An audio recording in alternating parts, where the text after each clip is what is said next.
Hey everyone, welcome back to the channel. In today's video, I will show you exactly how to use projects in ChatGPT in 2025. Now, projects are going to help you organize your work, save the progress, and keep all of your chats, your files, and the tasks in one place. So let's go through exactly how the projects section works in ChatGPT. First of all, you need to come here on chatgpt.com. Then you need to log in into your account if you haven't already. Over here in the left hand section, simply click on the option of the ChatGPT icon first. Now here, the fourth option would be of projects.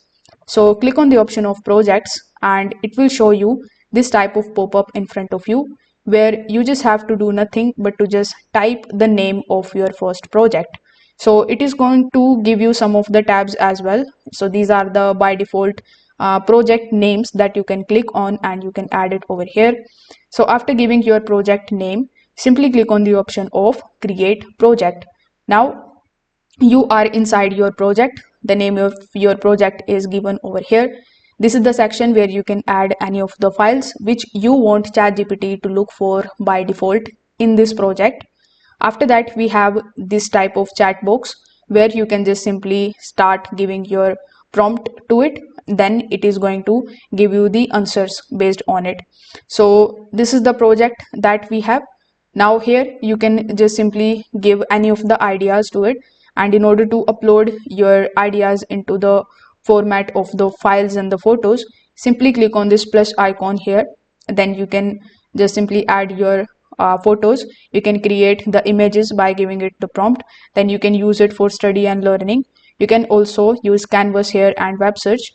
If you click on the option of more, you can connect some of the other applications to it. By default, you can also add instructions to it. So when you click on the option of add files, the files that you are going to add over here, whether it is document, whether it is a code file or images, ChatGPT is going to use that data whenever it is going to give you the chat here in this specific project. So this way you can start using projects here in ChatGPT. It is perfect for creators, students, and freelancers, or anyone that is managing the long-term work and who want to create different sections of the work. So if this video helped you out, make sure that you like this video and subscribe to the channel. Thanks for watching.